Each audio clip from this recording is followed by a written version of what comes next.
ప్రియమైన దేవుని వారలారా, దేవుడు తన మహాకృప చేత మనలందరినీ కాచి కాపాడి మన బ్రతుకు దినంలో మరొక దినాన్ని ఇచ్చి ఈ సాయంకాల సమయంలో కొన్ని మాటలు ధ్యానించుకోవటానికి దేవుడు మన పట్ల చూపినటువంటి మహాకృప కొరకై దేవునికి మొదట కృతజ్ఞతాస్తుతులు తెలియజేస్తూ, అలాగే దేవుని మాటలు వినాలని ఆసక్తితో కూడి వచ్చినటువంటి దేవుని పిల్లలైన మీ అందరికీ మన ప్రభునామంలో వందనాలు తెలియజేస్తున్నాను. ప్రియులారా, ఈరోజు ఒక మంచి అంశంను మీతో పంచుకోవాలనుకుంటున్నాను. మొదటగా ప్రార్థన చేసుకొని ముందుకెళ్దాం. అందరు తల్ల ఉంచినట్లయితే ప్రార్థించుకుందాం. మహాపరిశుద్ధుడా, ప్రేమగల మా కన్న తండ్రి, మీ పరిశుద్ధమైన, ఘనమైన, శ్రేష్టమైన, మహోన్నతమైన మీ నామానికి కృతజ్ఞతాస్తుతులు తెలియజేస్తున్నాం తండ్రి. గడిచిన కాలమంతా మీ చల్లని రెక్కల నీడలో మమ్మల్ని కాచి కాపాడి మా బ్రతుకు దినంలో మరొక దినాన్నిచ్చి తండ్రి, సంఘముగా తండ్రి ఈ సాయంకాల సమయంలో మీ సన్నిధిని చేర్చి మీ మాటలు వినటానికి మా పట్ల చూపిన కృప కొరకై కృతజ్ఞతలు తండ్రి. దేవా, జీవము కలిగినటువంటి మీ మాటలు, సత్యవాక్యము, కొన్ని మాటలు తండ్రి మీ పిల్లలకు తెలియజేయాలని ప్రయత్నపడుచుండగా చెబుతున్న నాకు సమయోచితమైన జ్ఞానమును, వాక్శక్తిని ప్రసాదిస్తారని వింటున్న మీ పిల్లలు తండ్రి విని విడిచిపెట్టేవారుగా కాకుండా మీ మాటల ప్రకారం జీవించులాగున మీ సహాయం వారికి అనుగ్రహిస్తారని, ఈ మీటింగ్ అంతట్లో మీ కృప తోడుగా ఉంచి సమస్తము సవ్యంగా నాయన మీ చిత్తానుసారంగా మీకు మహిమకరంగా మాకు ఆశీర్వాదకరంగా జరిగిస్తారని వేడుకుంటూ ఈ ప్రార్థన మా ప్రభువును మా రక్షకుడును మీ ప్రియకుమారుడైనటువంటి క్రీస్తు వారి పుణ్యనామాన్ని అడిగి వేడుకొనుచున్నాము తండ్రి, ఆమెన్.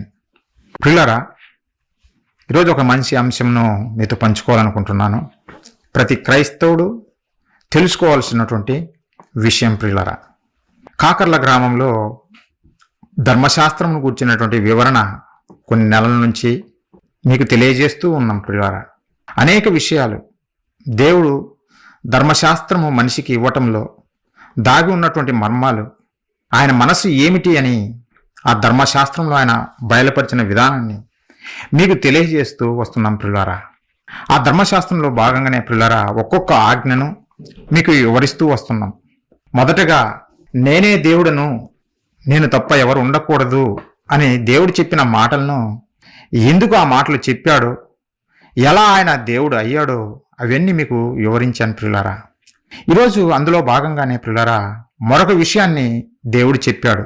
కొంత భాగము లాస్ట్ మంత్లో మీకు తెలియజేశాను.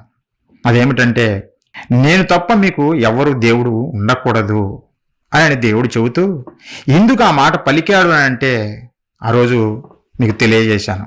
అనేక మంది ఈ భూమి మీద దేవతలుగా, దేవుళ్ళుగా పిలువబడుతున్న వారు ఉన్నారు గనుకనే వారిని చూసి దేవుడు, వారు దేవుళ్ళు కాదు, దేవతలు కాదు, కానీ మీరు వారిని పూజిస్తున్నారు. మీరు నిజమైన దేవుణ్ణి తెలుసుకోవాలి. ఐగుప్తులో నుంచి మిమ్మల్ని నడిపించిన దేవుడు నేనే, కనుక నా రూపాన్ని మీరు ఎద్దు రూపానికి ఇవ్వద్దు, మొద్దు రూపానికి ఇవ్వద్దు, బంగారు రూపానికి ఇవ్వద్దు, దేనికి ఇవ్వద్దు, నన్ను నేనుగా మీరు మహిమపరచాలి అని దేవుడు తెలియజేసిన విధానము లాస్ట్ మంత్లో మీకు తెలియజేశాను. ప్రియులారా, అందులో భాగంగానే కంటిన్యూటీగా ప్రియులారా మరొక విషయం తెలియజేయాలనుకుంటున్నా. అసలు ఏది విగ్రహారాధన?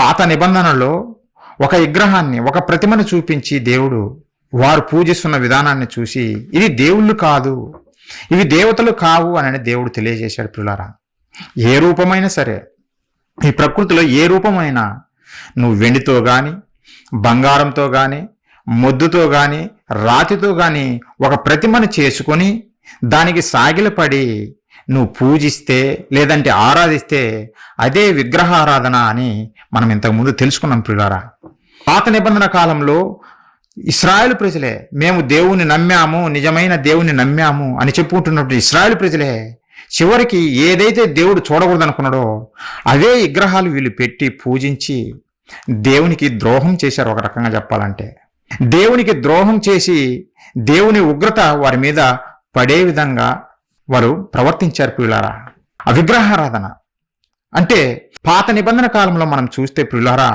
ఈ విగ్రహాలు పెట్టుకొని ఏదేని రూపమైన ప్రతిమను పెట్టుకొని దాన్ని పూజిస్తేనే అదే విగ్రహారాధన అని మనం తెలుసుకున్నాము. దేవుడు తెలియజేశాడు. మరి ఈ రోజుకైనా అది కూడా విగ్రహారాధనే. అయితే ప్రియులారా ఈరోజు యేసుక్రీస్తుల వారు వచ్చినాక సర్వసత్యం తెలియజేశాడు, మనకు వాస్తవాన్ని మనకు తెలియజేశాడు. ఎలా తెలియజేశాడు అని అంటే ప్రియులారా, ఒక్కొక్కటిగా మీకు తెలియజేస్తాను. బైబిల్లో దేవుడు చెప్పిన మాటలను ఒక్కొక్కటిగా మిమ్మల్ని ఆలోచింపజేస్తాను. మీరు మనసు పెట్టి ఏకాగ్రతతో ఆలోచించండి, వివేచించండి. వివేచిస్తే అప్పుడు మీకు అర్థమవుతుంది, దేవుని మనసు అర్థమవుతుంది, దేవుడు ఏం చెబుతున్నాడో మనకు బాగా అర్థమవుతుంది ప్రియులారా. మొదటగా దేవుడు చెప్పినటువంటి ఆ మాట చూసి, కన్న తండ్రి అయినటువంటి దేవుడు విగ్రహం గురించి ఏం చెప్పాడో చూసి ముందుకెళ్దాం ప్రియులారా. మీ దగ్గర బైబిల్ ఉంటే ఒకసారి ఓపెన్ చేయండి. నిర్గమకాండము, మనము ధర్మశాస్త్రం నేర్చుకుంటున్నాం కదా, అందులో భాగంగానే మొదటగా ఆ మాట చదువుకొని ముందుకెళ్దాం. ఒకసారి చూద్దాం. నిర్గమకాండం ప్రియులారా 20వ అధ్యాయం మనం చూడగలిగితే 3-4 వచనాలు నేను చదువుతా. మీ దగ్గర బైబిల్ ఉంటే చూడండి, ప్రతి ఒక్కరు చూడండి. నిర్గమకాండము 20వ అధ్యాయము 3-4 వచనాలు ప్రియులారా. నేను తప్ప వేరొక దేవుడు నీకు ఉండకూడదు, నేను తప్ప వేరొక దేవుడు మీకు ఉండకూడదు అని దేవుడు చెబుతుండు. తండ్రి భూమి మీద ఒక్కరే ఉంటారు ప్రియులారా. మన అందరికీ తండ్రి ఒకరే. అలాగే ఈ ఆత్మలకు తండ్రి ఒకరే, ఆయనే పరలోకమందున్నటువంటి దేవుడు ప్రియులారా. ఒక వాస్తవాన్ని ఆ రోజు ఉన్నటువంటి ఇశ్రాయేలు సమాజానికి తెలియజేస్తుండు. ఈరోజు మనం చదువుతుంటాం కనుక మనకు కూడా దేవుడు తెలియజేస్తుండు. నీకు తండ్రి ఒకరే, నేనే, ఆ తండ్రే మీకు దేవుడు అని తెలియజేస్తూ, నేను తప్ప మీకు ఏ దేవుడు ఉండకూడదు అని చెబుతూ ఎందుకు ఆ మాట చెప్పాడో వివరిస్తున్నాడు. ఎలా వివరిస్తున్నాడు అంటే 4వ వచనం మనం చూడగలిగితే ఆయన చెబుతుంది పిల్లరా. ఎందుకు ఆ మాట చెప్పాడంటే, పైన ఆకాశమందే గాని, క్రింది భూమి అందే గాని, భూమి కింది నీళ్ళ ఎందే గాని ఉండు దేని రూపమునైనను విగ్రహమునైనను నీవు చేసుకొనకూడదు, వాటికి సాగిల పడకూడదు, వాటిని పూజింపకూడదు అని దేవుడు తెలియజేస్తున్నాడు. అంటే నువ్వు ఆకాశంలో చూస్తే నక్షత్రాలు కనిపిస్తాయి, అంటే ఆ నక్షత్రం రూపమైనా నువ్వు చేయకూడదు. అలాగే భూమి మీద ఉన్నటువంటి సకల జీవరాశుల రూపాలైనా నువ్వు చేయకూడదు. భూమి కింద ఉన్నటువంటి దేని రూపమైనా సరే నీవు చేయకూడదు అని నేను చెబుతున్నాడు. వాటిని పూజింపకూడదు, ఎందుకంటే అవన్నీ క్షయమైనటువంటివి, అవి మృతతుల్యమైనటువంటివి. అలాంటి వాటిని మీరు పూజింపకూడదు, అదే విగ్రహారాధన అని దేవుడు తెలియజేశాడు పిల్లారా. ఇది బాగానే ఉంది. ఇన్ని మాటలు పాత ధర్మశాస్త్రంలో దేవుడు తెలియజేసినా ఈరోజు క్రైస్తవులు పిల్లారా తెలియకుండానే విగ్రహారాధనలో పడిపోయారు పిల్లారా. ఎలాగో ఒక్కొక్కటిగా మీకు చూపిస్తా, ఒక్కొక్కటిగా మీకు తెలియజేస్తా. మీరు ఆలోచించండి. మనం ఒకరిని బ్లేమ్ చేయటానికి రాలేదు, లేదంటే ఒకరి మీద నేరం మోపి మన మీద నీతిమంతులము అని కనపరుచుకోవటానికి రాలేదు. సరిచేయటానికి, వారైనా మనమైనా మన బ్రతుకులు సరిచేసుకొని దేవునికి ఇష్టంగా బ్రతకడం కొరకే ఈ మాటలు తెలియజేస్తున్నాం, అంతే తప్ప మరేది లేదు పిల్లరా. దేవుడు చెప్పాడు కదా, దేని రూపమైనా నువ్వు చేసుకునకూడదు. ఒకవేళ చేసుకుంటే నువ్వు సాగిల పడితే అదే విగ్రహారాధన అని దేవుడు చెప్పాడు పిల్లరా. అయితే ఈరోజు క్రైస్తవులు మనం చూస్తే పిల్లరా, మీరు చర్చి చేస్తున్న ఈసారి అబ్జర్వ్ చేయండి, ఇక నుంచి అబ్జర్వ్ చేయండి. ప్రతి చర్చి మీద ఒక శిలువ కనపడుతుంటుంది, ప్రతి చర్చి మీద శిలువ కనపడుతుంది. శిలువ లేని చర్చి మనకు కనపడదు పిల్లరా. దాదాపుగా 99% శిలువలు కనపడతాయి. మరి శిలువ ఏంటిది అని అంటే వీళ్ళంటారు, మన ప్రభులు వారు మరణించింది శిలువ మీదనే కదా, మరి దానికి గుర్తుగా మనం శిలువ వేయకపోతే ఎలా, మన చర్చి మీద శిలువ గుర్తు ఉండాలా అని ప్రతి ఒక్కరూ ఆ శిలువ గుర్తును ప్రతి చోట, ప్రపంచంలో ప్రతి చోట పెడుతున్నారు పిల్లరా. అప్పుడు ఆ మార్గంలో పోతున్నటువంటి ఈ క్రైస్తవులే ఏం చేస్తారంటే ఆ శిలువను చూసి ఇలా ఇలా ఇలా చెప్పడం మనం చూస్తుంటాం. దేనికి? ఆ శిలువ చూడంగానే నీకేమర్థమైందంటే దేవుడు అని అర్థమైంది. అంటే శిలువ నీకు దేవుడా? మనం ఆలోచిద్దాం పిల్లరా, శిలువ నీకు దేవుడా? ఆ రోజు శిలువ రోమీయులు నేరస్తులను శిక్షించడానికి ఉపయోగించే ఒక సాధనం. రోమీయులు నేరస్తులను శిక్షించడానికి ఉపయోగించేటువంటి ఒక సాధనం పిల్లరా. అయితే యూదుల కుట్రల వలన మన ప్రభు అయినటువంటి యేసుక్రీస్తుల వారిని, పరిశుద్ధుడైన నీతిమంతుడైనటువంటి యేసుక్రీస్తుల వారిని వారు అన్యాయంగా ఆ శిలువ మీద శిక్షించారు. ఆ శిలువ మీద శిక్షించారు. అది శిక్షించినటువంటి ఒక సాధనం పిల్లరా. మరి శిక్ష, ప్రభువుకు శిక్ష విధించినటువంటి ఆ సాధనాన్ని నువ్వు చర్చి గోడల మీద పెట్టుకొని దానికి ఇలా ఇలా ఇలా అంటే ఏంటి అని అర్థం పిల్లరా? అంటే నువ్వు చేస్తున్నది విగ్రహారాధన కాదా? నువ్వు చేస్తున్నటువంటిది విగ్రహారాధన కాదా? అది విగ్రహం కాదా?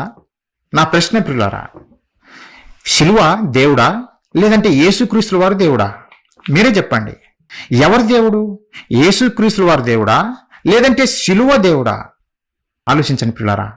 చాలా మంది తెలియక ఇలానే పొరపడుతున్నారు. ఎందుకు? మా పెద్దలు చెప్పారు, పూర్వీకులు చెప్పారు కనుక మేము పాటిస్తాము. పురాతన కాలం నుంచి వస్తుందండి మాకు ఇది పద్ధతి. ఇప్పుడు మధ్యలో వచ్చి నువ్వు ఇలా చెబితే ఎలా కుదురుతుంది అని అంటారు ప్రియులారా. పురాతనం నుండి మనుషులు చెప్పింది కాదు నువ్వు చూడాల్సింది. ఏ పితరులైనా సరే, పూర్వీకులైనా సరే, దేవుని కంటే గొప్పవారు ఎవరు కాదనేది మీరు మొట్టమొదటిగా గ్రహించాలి. పూర్వీకులు చెప్పినారు కనుక నేను పాటిస్తాను అని అనకూడదు. దేవుడు ఏం చెప్పాడు అనేది నువ్వు చూడాలి ప్రియులారా.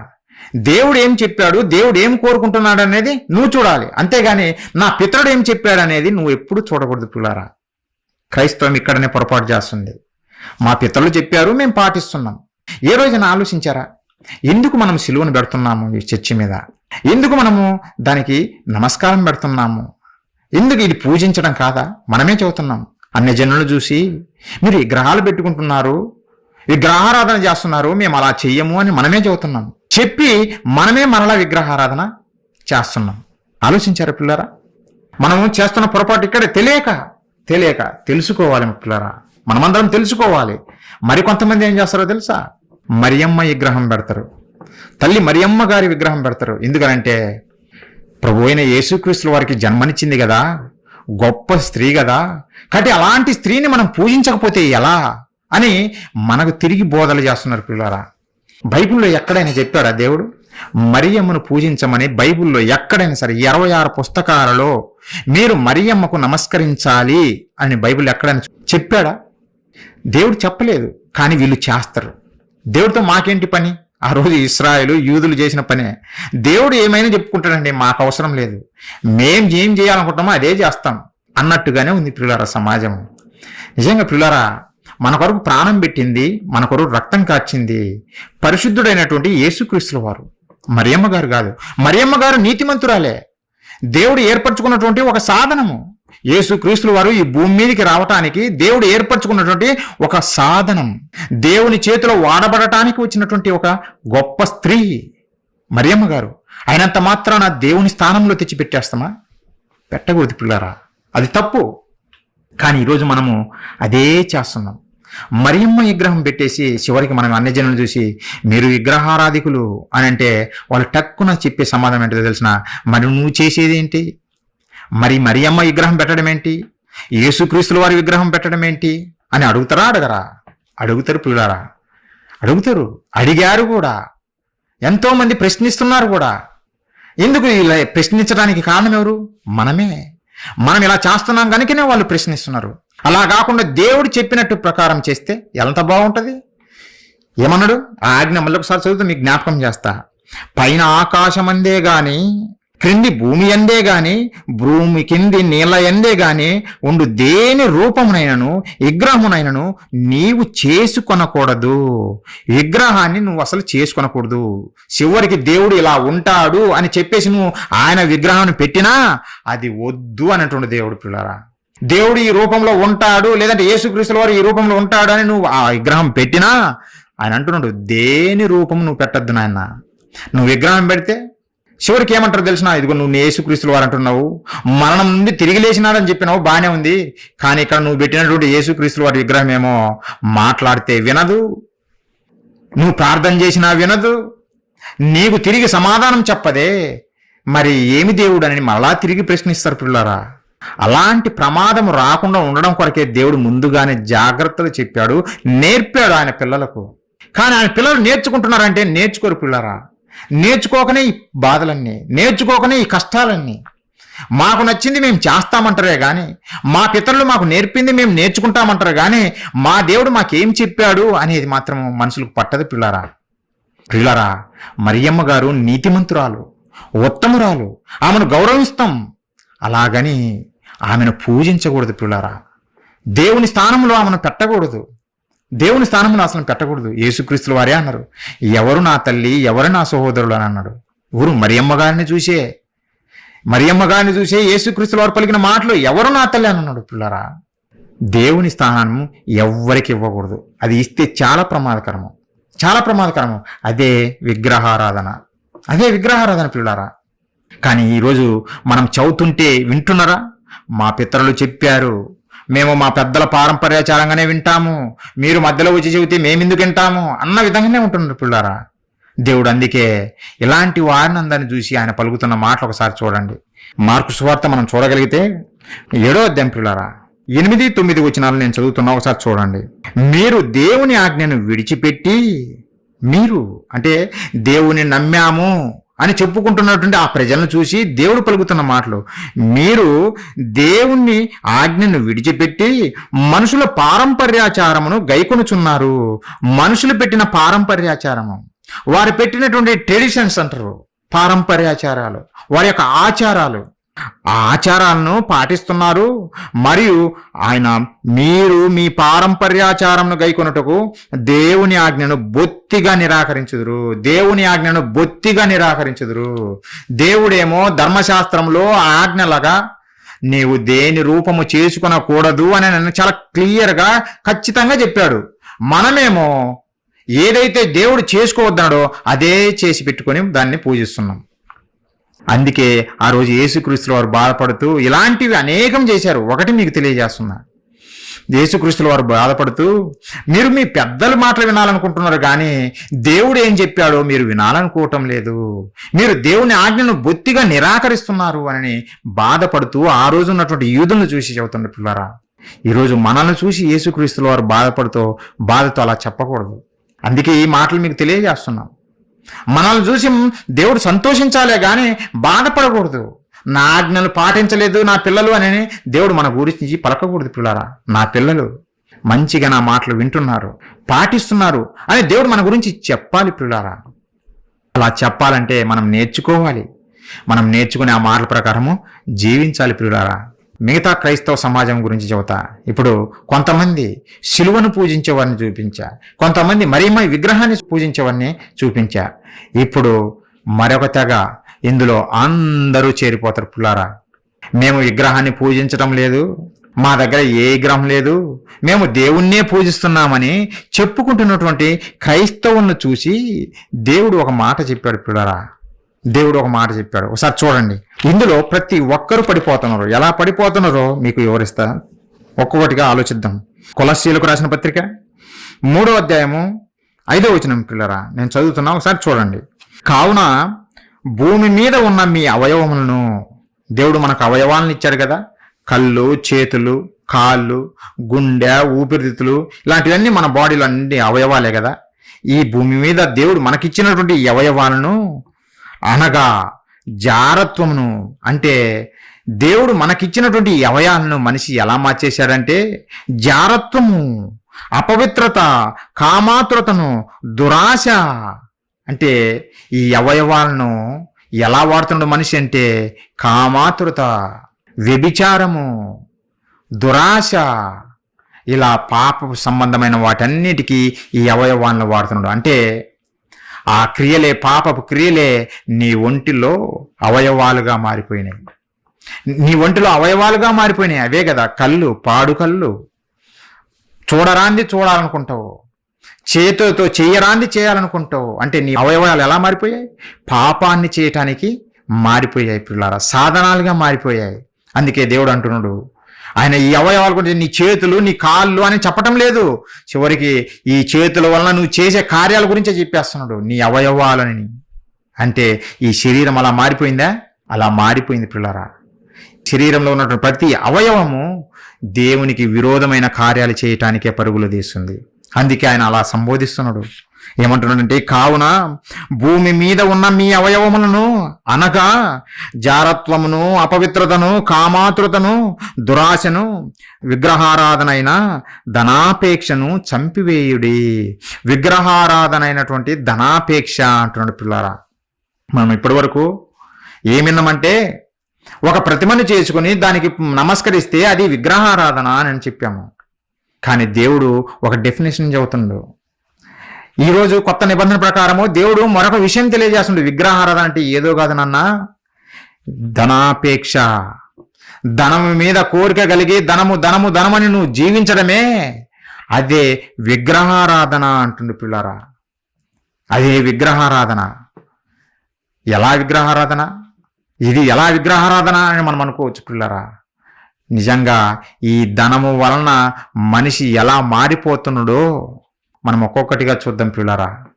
ధనము ఎంత ప్రమాదకరమైనదో దేవుడు బైబిల్లో రాయించాడు. మనము దేనికోసమైతే ఉదయం లేస్తే సాయంత్రం వరకు కష్టపడతామో ధనము ఒక జాబు కావాలనుకుంటాం. దేనికి?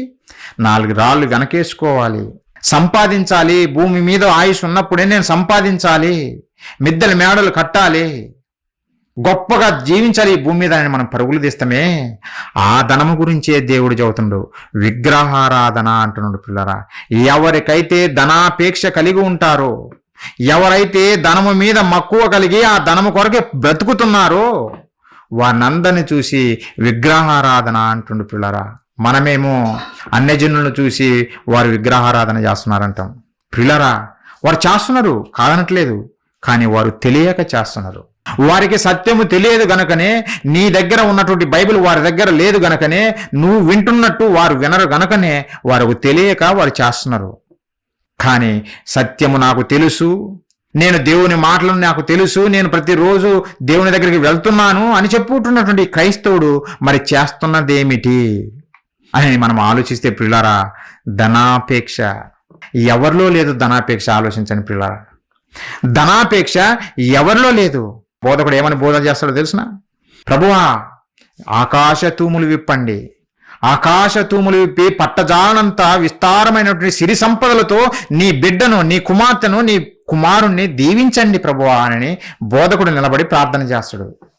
ఇక్కడ నా ప్రశ్న పిల్లారా, బోధకుని మనస్సైనా సరే, లేదంటే ఎవరైతే ప్రార్థన చేయించుకుంటున్నారో ఆ భక్తుని మనస్సైనా సరే ఎవరి మీద కేంద్రీకృతమై ఉందో మీరు చెప్పండి. దేవుని మీద ఉందా వీరి మనస్సు, లేదంటే దేవుడు అనుగ్రహించేటువంటి సంపద మీద, సిరి సంపదల మీద, లేదంటే ధనము మీద ఉందా? మీరే ఆలోచించండి. దేవుని దగ్గరకు వచ్చి, దేవుడా, ఒక దావీదులాగా, నీవే నా రక్షణ శృంగము తండ్రి, నీవే నా కోట, నీవే నా దుర్గము, నీవే నాకు కావాలి తండ్రి అని ప్రార్థించవలసినటువంటి క్రైస్తవుడు దేవుని దగ్గరికి వచ్చి, దేవా, నాకు విస్తారమైన సంపదలు నా మీద కురిపించండి, పట్టజాలనంత విస్తారమైన సిరి సంపదలతో నన్ను ఆశీర్వదించండి అని మనిషి పలుకుతున్నాడంటే, ఈ మనిషి లేదంటే క్రైస్తవుని యొక్క మనసు ఎవరి మీద ఉందో మీరే ఆలోచించండి. ఆలోచించండి పిల్లారా. దేవుని మీద ఉందా, లేదంటే సిరి సంపదల మీద ఉందా? ప్రతి ఒక్కరి మనసు సిరి సంపదల మీద ఉంది. దేవుని దగ్గరికి ఎందుకు వస్తారు? దేవుడా, నాకు జాబు లేదు, జాబు కావాలి. దేవుడా, నన్ను పోషించండి.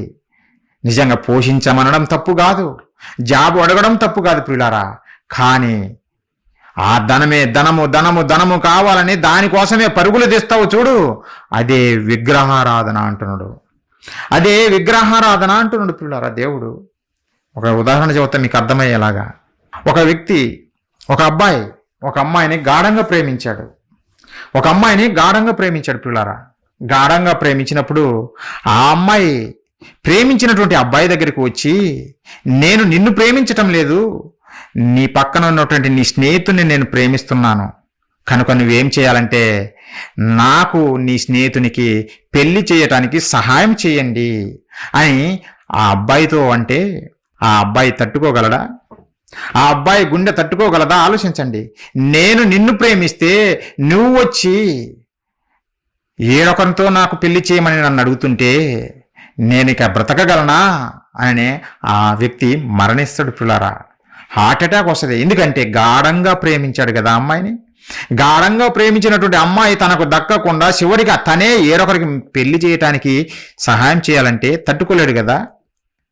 అలాగే పిల్లరా, దేవుని దగ్గరికి వచ్చి నువ్వు, దేవా నీవే నాకు కావాలి అని మనం కోరుకొనకుండా, నువ్వేదో ఈ లోకంలో ఉన్న వాటన్నిటిని చూపించి, దేవా నాకు అది కావాలి, దేవా నాకు ఇది కావాలంటే, నిన్ను గాఢంగా ప్రేమిస్తున్నటువంటి పరలోకపు కన్న తండ్రి ఆయన మనసు గాయపడదా?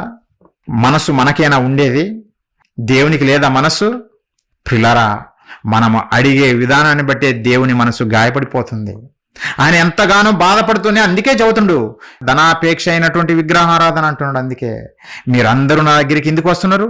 ఏదో కొంత సంపాదించుకోవాలి, పేదరికంలో ఉన్నాను ప్రభువా, నేను ఏదో కొంత సంపాదించుకోవాలి, మీ సహాయం అనుగ్రహించండి అని వేడుకోవటానికి మనుషులు వస్తున్నారే తప్ప ఒక దావీదు ప్రార్థనలాగా ఎవరైనా చేస్తున్నారా? మీరే నాకు కావాలి తండ్రి, మీరే నాకు కావాలి, మీరే నాకుంటే ఇంకా సమస్తము నాదే. అంతే కదా పిల్లరా? దేవుడే మనవాడైతే, దేవుడే మనతో ఉంటే ఇంకా నీకేమి కొదవా చెప్పండి? ఏమి కొదవా? కానీ మనిషి అలా తయారయ్యాడంటే దేవుని పక్కన పెట్టేశాడు. ఈ భూమి మీద బ్రతకటానికి అవసరమైనటువంటి వీటి కొరకు దేవుని దగ్గరికి వస్తుండే పిల్లరా. అదే దేవునికి నచ్చటం లేదు, దేవునికి అది నచ్చదు పిల్లరా. అదే చదువుతున్నాడు విగ్రహారాధనటువంటి ధనాపేక్ష. ఎవరైనా సరే ధనాపేక్ష కలిగి ఉంటే వారు విగ్రహారాధికులు అని అంటుంది పిల్లరా. విగ్రహారాధికులా? అవును, ఆయన మనస్సు గాయపడింది గనుకనే, ఈ మానవాళి చేస్తున్నటువంటి ఈ పనులు చూసి ఆయన మనసు గాయపడింది గనుకనే ఒక మంచి మాట యేసుక్రీస్తుల వారు తెలియజేశాడు పిల్లరా. ఒకసారి చూడండి మత్తయి సువార్త 6వ అధ్యాయం మనం చూడగలిగితే 24వ వచనము. ధనమును ఆశించటము లేదంటే ధనమును ప్రేమించడము ఎలా విగ్రహారాధన అవుతుందని మీరు అనుకుంటున్నారు పిల్లరా. ధనము ఏ స్థితిలోకి వచ్చిందో ఈ మాటలు చూస్తే మీకు అర్థమవుతుంది. మనిషి కోరికలను బట్టి దేవుడు బాధపడుతూ ఈ మాటలు రాయించాడు, చెప్పించాడు. 24వ వచనం పిల్లరా. ఎవడనో ఇద్దరు యజమానులకు దాసుడుగా ఉండనేరడు. ఈ భూమి మీద ఎవరైనా సరే ఇద్దరు యజమానులకు దాసుడుగా ఉండనేరడు.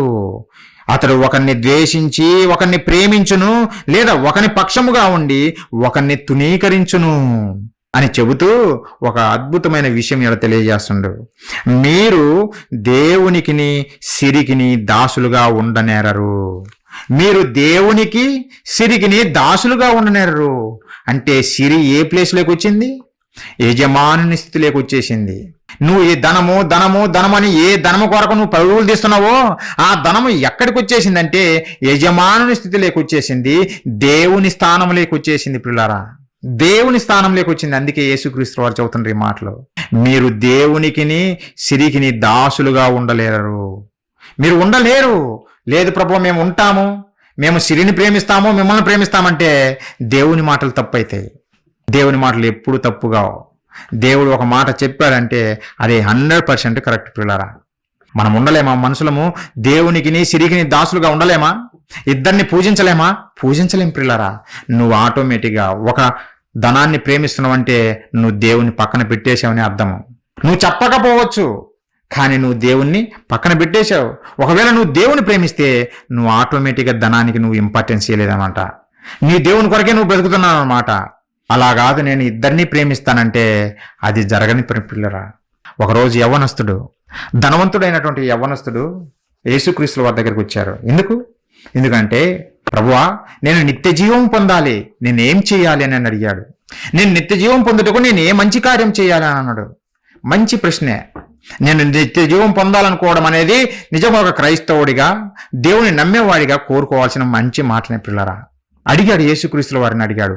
అప్పుడు యేసుక్రీస్తుల వారు సరే నువ్వేం చేయాలంటే వెళ్ళి 10 ఆజ్ఞలు ఉన్నాయి కదా, ధర్మశాస్త్రం ఉంది కదా, ఆ ధర్మశాస్త్రం నువ్వు ఫాలో అవ్వు చాలు అని చెప్పాడు పిల్లరా. ఏంటి ఆ ధర్మశాస్త్రం అంటే నిన్ను వలె నీ పొరుగువాన్ని ప్రేమించు, నరహత్య చేయకూడదు, వ్యభిచారం చేయకూడదు, దొంగతనం చేయకూడదు. ఈ ఆజ్ఞలన్నీ నువ్వు పాటించు, నువ్వు నిత్య జీవం పొందుకుంటావు, పరలోకం వచ్చేస్తావు అని యేసుక్రీస్తుల వారు ఆ యవ్వనస్తుడితో చెప్పాడు పిల్లరా. అప్పుడు ఆ యవ్వనస్తుడు నేను బాల్యం నుండే ఇవన్నీ పాటించుచున్నాను, నేను బాల్యం నుండే ఈ ధర్మశాస్త్రాన్ని నేను పాటిస్తున్నాను ప్రభువా, ఇంకా నాకేమి కొదువా అని అడిగాడు పిల్లరా. ఇక నాకేమి కొదువా అని ఆ యవ్వనస్తుడు, ధనవంతుడైనటువంటి ఆ యవ్వనస్తుడు అడిగితే అప్పుడు యేసుక్రీస్తుల వారు ఆ యవ్వనస్తుని చూసి అతన్ని ప్రేమించి ఒక మంచి మాట పలుకుతాడు పిల్లరా. ఏమంటే ఒకసారి చూడండి, అతన్ని ప్రేమించి చెబుతున్న ఒక మంచి మాట. మార్కు సువార్త 10వ అధ్యాయం మనం చూడగలిగితే 21వ వచనం పిల్లరా. 21వ వచనం ఒకసారి చూడండి. యేసు అతన్ని చూచి అతన్ని ప్రేమించి నీకు ఒకటి కొదువుగా ఉన్నది, నువ్వు ధర్మశాస్త్రాన్ని నేను పాటిస్తున్నానని చెప్పావు, బాగానే ఉంది, అయితే నీలో ఇంకా ఒకటి కొదువుగా ఉన్నది అంటుండు పిల్లరా. ఏంటిది ఆ ఒకటి అంటే నీవు వెళ్ళి నీకు కలిగి ఉన్నవి అమ్మి బీదలకిమ్ము, పరలోకమందు నీకు ధనము కలుగును, నీవు వచ్చి నన్ను వెంబడించుమని చెప్పాను. సూత్రం చెప్పాడు. నీవు నిత్య జీవము పొందాలంటే, లేదంటే పరలోకం చేరాలంటే నువ్వేం చేయాలో తెలిసినా, నీకున్నటువంటి ఆస్తిని, నీకున్నటువంటి ఏదైనా సరే నువ్వు అమ్మేసి వాటిని బేదలకిచ్చేసేయి. అప్పుడు నీకు పరలోకంలో ధనము కలుగుతుంది అని యేసుక్రీస్తు వారు చెప్పారు పిల్లారా. అయితే ఇతడు ధనవంతుడు, ఈ యవ్వనస్తుడు ధనవంతుడు గనకనే ఆ ధనమును విడిచిపెట్టాలనే ఆశ ఇతనికి ఏమాత్రం లేదు. అంటే ధనము మీద మక్కువ కలిగిన వాడు, ధనాపేక్ష కలిగిన వాడు, ధనమునే పూజిస్తున్నటువంటి వాడు, విగ్రహారాధికుడు. అందుకే ఏం చేశాడో తెలుసునా? యేసుక్రీస్తు వారు సూత్రం చెప్పినా, నువ్వు ఎలా నిత్య జీవంలో వెళ్తావో అని సూత్రం చెప్పినా అతడు అది పట్టించుకొనకుండా ఏం చేశాడంటే ప్రియులరా, 22వ వచనము, అతడు మిగులు ఆస్తి గలవాడు కనుక ఆ మాటకు ముఖం చిన్నబుచ్చుకొని దుఃఖపడుచు వెళ్ళిపోయాను. వచ్చి నువ్వే అడిగావు కదా, పరలోకం వెళ్ళాలి, నేను నిత్య జీవం పొందాలంటే ఏం చేయాలి ప్రభువా అని నువ్వే అడిగావు కదా. మరి అడిగినప్పుడు వాస్తవాన్ని తెలియజెప్పినప్పుడు స్వీకరించాలి కదా. స్వీకరించటానికి మనసు లేదు. ఎందుకు?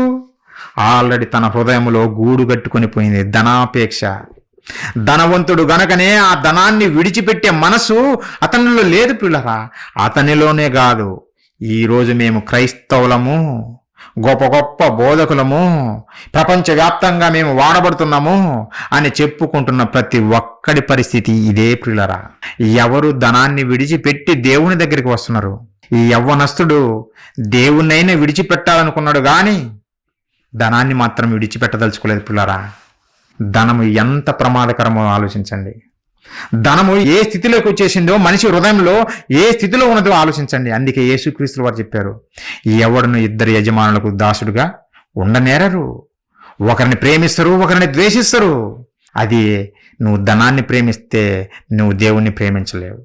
ఒకవేళ నువ్వు దేవుణ్ణి ప్రేమిస్తే ధనాన్ని నువ్వు ప్రేమించవు. నువ్వు ధనానికి దాసుడుగా ఉండవు.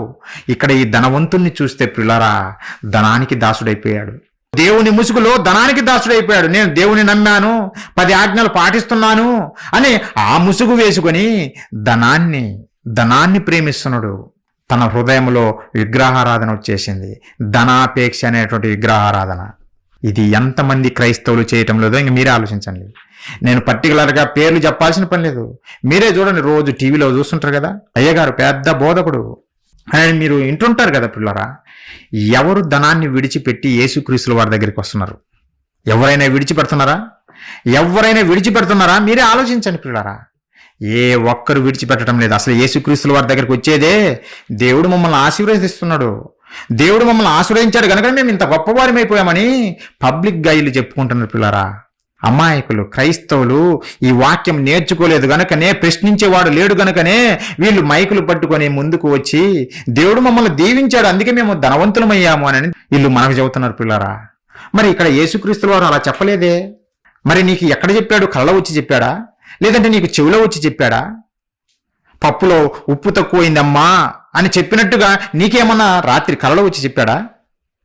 ప్రియులారా, వీళ్ళు మోసగాళ్ళు ప్రియులారా. అది ఎంత గొప్పవాడైనా సరే ఈ భూమి మీద మనుషుల మధ్య వాడు గొప్పవాడు కావచ్చు, దేవుని దగ్గర వీళ్ళ ఆటలు చల్లవు ప్రియులారా. దేవుని వాక్యం దగ్గర ఎవరిమైనా ప్రియులారా సరి చేసుకోవాలి. సరి చేసుకోకపోతే ప్రమాదం మనకే. ఈ భూమిని విడిచే లోపు నువ్వు సరి చేసుకోకపోతే ప్రమాదం పొంచి ఉంది. ధనవంతుడు చూడండి, ఈ ధనవంతుడు ఏం చేశాడు? క్రీస్తునైనా విడిచిపెట్టడానికి రెడీ అయ్యాడు కానీ ధనాన్ని విడిచిపెట్టడానికి ఏ మాత్రం రెడీ కాలేదు పిల్లరా. మరి ఇది విగ్రహారాధన కాదా? ఇదే విగ్రహారాధన. ఈరోజు క్రైస్తవులు చేస్తున్నదే అదే. దేవుని దగ్గరికి పోతే దేవుడు నన్ను ఆశీర్వదిస్తాడు, బోధకుని చూసి వీళ్ళు మాయలు పడిపోతున్నారు. బోధకుల్లాగా నేను మారిపోవాలి, నేను కూడా కోట్లు దండుకొని దాచుకోవాలి అని అదే భ్రమలో వెళ్ళిపోతున్నారు క్రైస్తవ సమాజము. ప్రియులారా, వారి మాయల్లో మీరు పడిపోకూడదు, వారి మాయ బోధల్లో మీరు చిక్కిపోకూడదు. వాక్యాన్ని చదవండి, వాక్యాన్ని నేర్చుకోండి. దేవుడు ఏం చెప్పాడో మీరు ఆలోచించండి. అప్పుడు మీరు బాగుపడతారు, మనం బాగుపడతాం. లేదంటే వారికి ఏ శిక్షనో, ఈ భూమి మీద ధనవంతులుగా నివసిస్తున్నటువంటి వారికి ఏ శిక్షనో అదే శిక్ష మనకు కలుగుతుంది.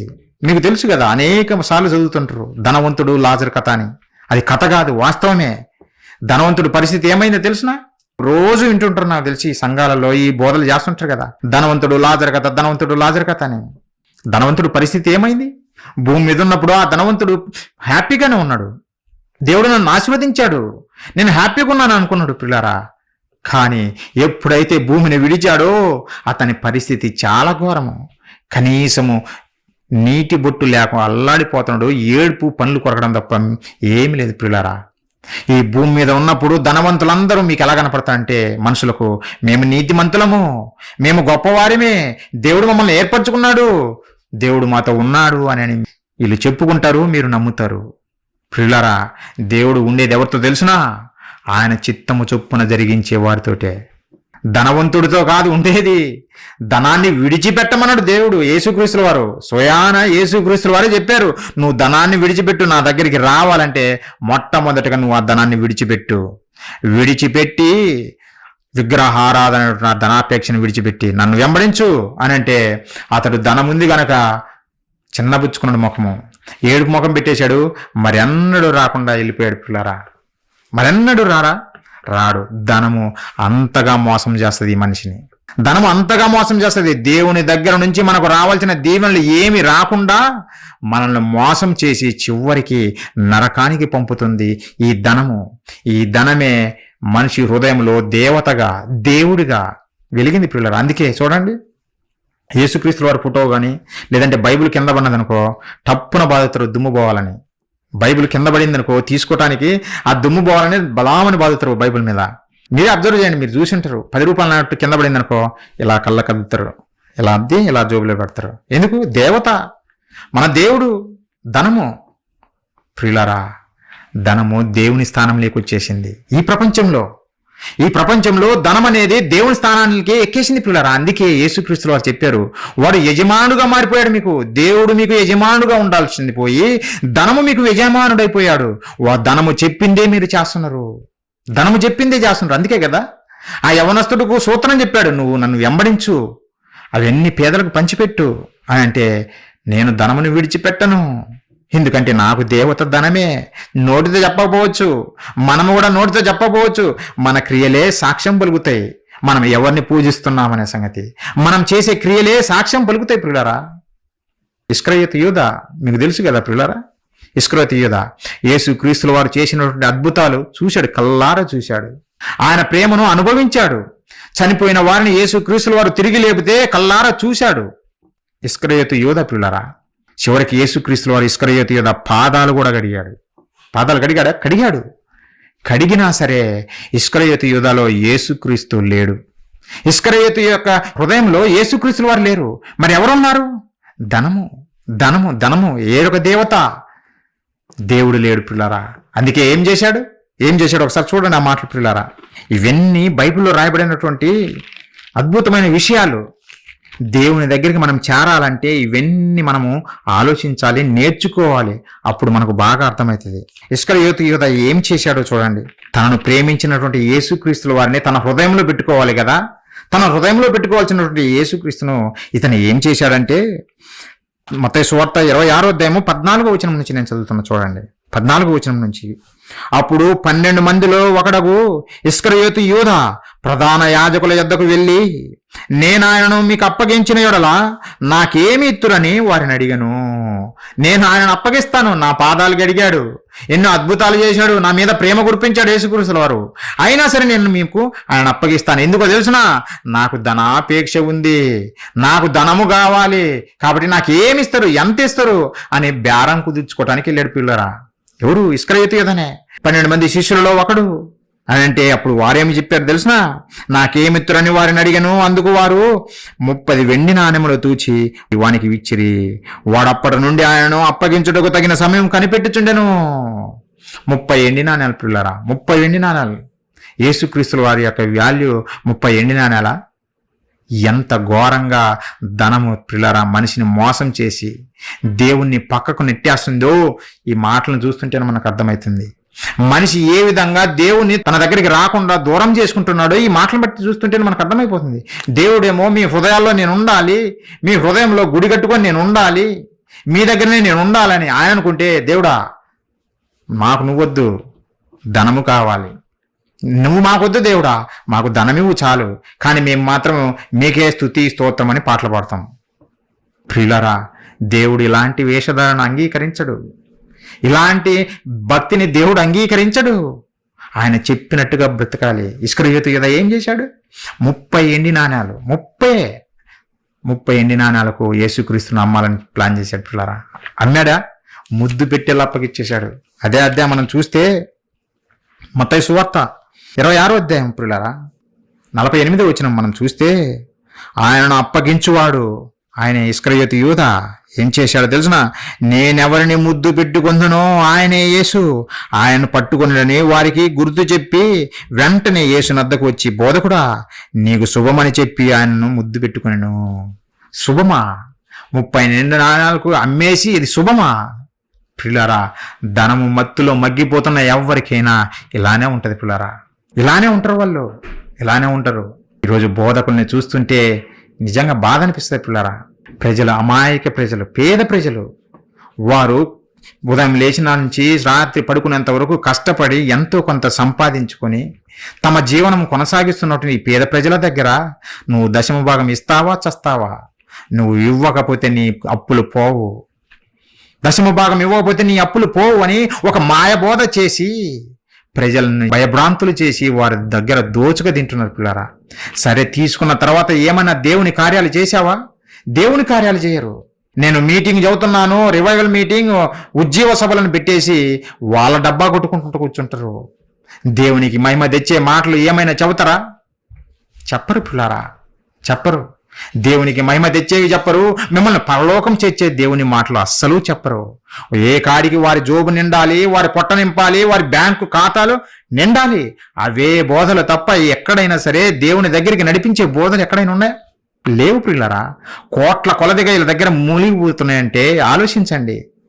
ఏ ఒక్కడైనా పేద ప్రజలకు పంచుతున్నాడా? ఏ ఒక్క బోధకుడైనా, ధనవంతుడైనటువంటి బోధకుడు నన్ను దేవుడు ఆశీర్వదించాడని ఒక మంచి పదము అలా పోతపోస్తారు పిల్లారా. దేవుడు నన్ను ఆశీర్వదించాడు, బాగానే ఉంది. దేవుడు నిన్నేను ఆశీర్వదించేది? నువ్వే నా దేవుని కుమారుడివి. నీతో వచ్చినటువంటి ఈ పిల్లలు దేవుని ప్రజలు, వీరు దేవుని ప్రజలు కాదా?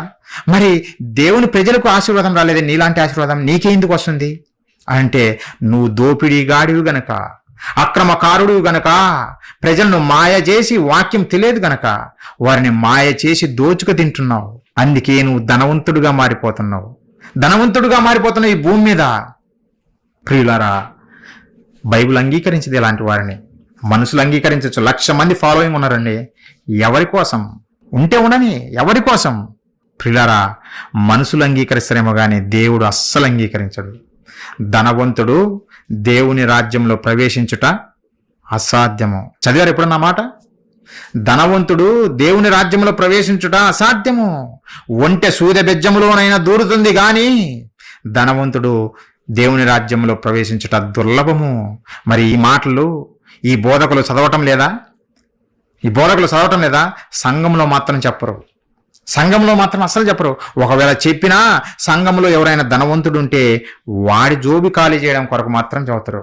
ఇతని జోబి మాత్రం ఎప్పుడు ఫుల్. మేము సేవ కొరకు 1,00,000 జీతం కలిగినటువంటి జాబులనే విడిచిపెట్టామండి అని అంటుంటారు. ఎందుకు? ఇక్కడ చందాల పేరట, 10వ భాగాల పేరట, ప్రత్యేక కానుకల పేరట దోచుకు తింటున్నావు కనుకనే 1,00,000 ఏం సరిపోతాయి నీకు? కోట్లు కావాలి. నిజంగా అంత సంపాదించినప్పుడు పేద ప్రజలకు ఎందుకు పంచటం లేదు? ఎందుకు పంచటం లేదని నేను ప్రశ్నిస్తున్న పిల్లరా. ఏ బోధకుడు అయినా, ఎవరైనా సరే పంచాలి. నిజమైన క్రైస్తవుడు పంచాలి. నువ్వు పంచలేదంటే నువ్వెవరో తెలుసునా? నీకు దేవుడెవరో తెలుసునా? ధనము, ధనాపేక్ష కలిగినటువంటి విగ్రహారాధకుడివి. పైకి ముసిగేస్తావు, నేను క్రైస్తవుడిని, నేను క్రీస్తును సేవిస్తున్నానని ఒక కొంగబావ యాక్టింగ్ చేస్తావు మనుషుల దగ్గరికి వచ్చి. లేకపోతే నీకు డబ్బులు వేయరు కదా. నువ్వు ఆ యాక్టింగ్ చేయకపోతే నీకు డబ్బులు పడవు కదా. దేవుని పేరు చెప్పి దోచుకుంటున్నటువంటి దోపిడీగాళ్ళు వీళ్ళంతా, దోపిడీగాళ్ళు పిల్లరా. విగ్రహారాధన అంటే ఏదో అన్యజనులు పాపం వారికి తెలియక చేస్తున్నారు, విగ్రహం పూజిస్తున్నారు. వారికి తెలియదు కనుక సత్యము. నువ్వు సత్యం తెలిసిన వాడు నువ్వేం చేయాలి? ఈ విగ్రహారాధన చంపేయాలి కదా. పౌలు గారు అదే కదా చెప్పింది. ధనాపేక్ష అయినటువంటి విగ్రహారాధన మీరు చంపేయండి అని చెబితే వీరు చంపరు, దాన్ని జీవింపజేస్తున్నారు. విగ్రహారాధనను వీళ్ళు జీవింపజేస్తున్నారు పిల్లరా. అందుకే కోట్ల కొలదిగా ఈరోజు భక్తులు, వాస్తవానికి ఒక వీడియో ఉంది, భక్తులు ఏ విధంగా సంపాదించారో, ఈ బోధకులు ఏ విధంగా సంపాదించారో, కోట్లు భారతదేశంలోనే ధనికులుగా మారిపోయారు. ఎందుకు ఈ మాటలు చెబుతున్నానంటే, బోధకులను చూసి మీరు మాయలో పడిపోకూడదు. బోధకులను చూసి మేము కూడా ఏదో ఆశీర్వాదం వచ్చేస్తుంది, ఈ భూమి మీద ధనం వచ్చేస్తుందని మీరు మాయలో పడిపోకూడదు.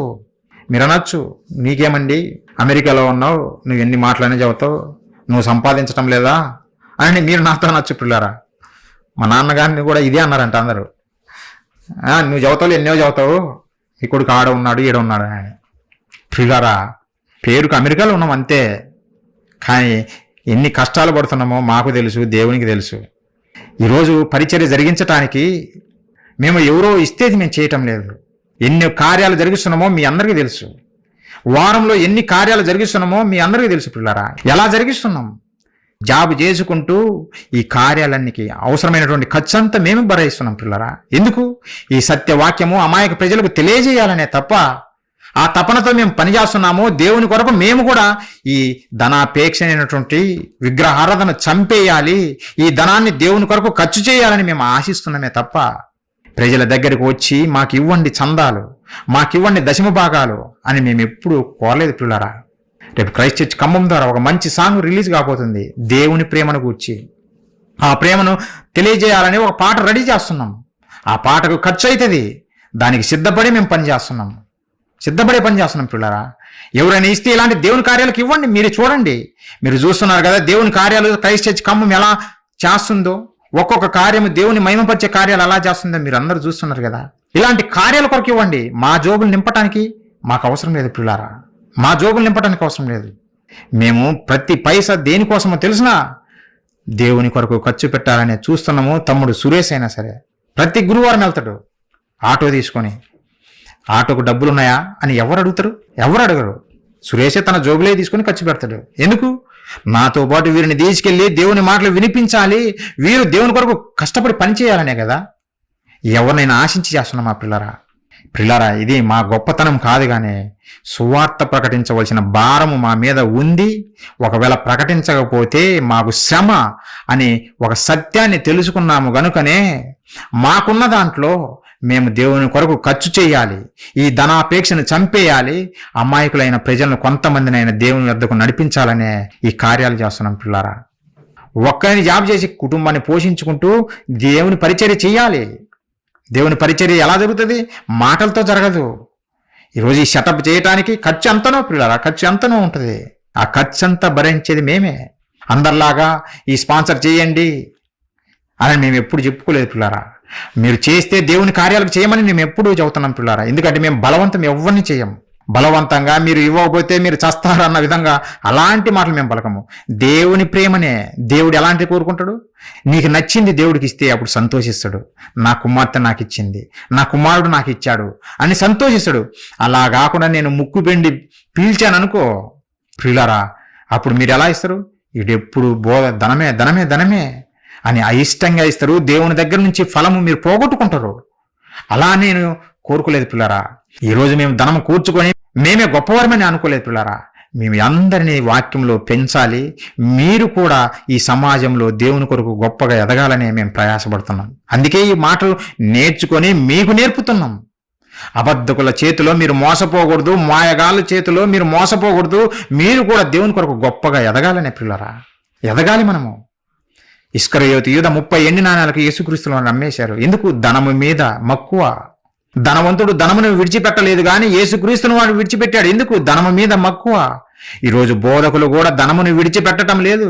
కనీసం నువ్వు చచ్చిన తర్వాత అయినా సరే నా ఆస్తి పెద్దలకు పెంచి పెట్టండి అని ఒక్క బోధకుడన్న వస్తాడని చూస్తే పిల్లరా, ఒక్కడు కూడా కనిపించాడు. చివరికి అన్యజనులైనా చేస్తున్నారు.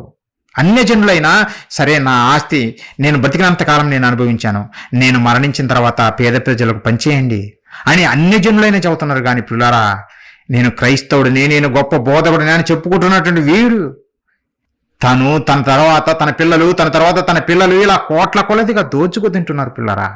ఇదే ధనాపేక్ష అయినటువంటి విగ్రహారాధన. మీరు అనుకుంటారు అయ్యగారు పరలోకంలో ఉంటారు అని.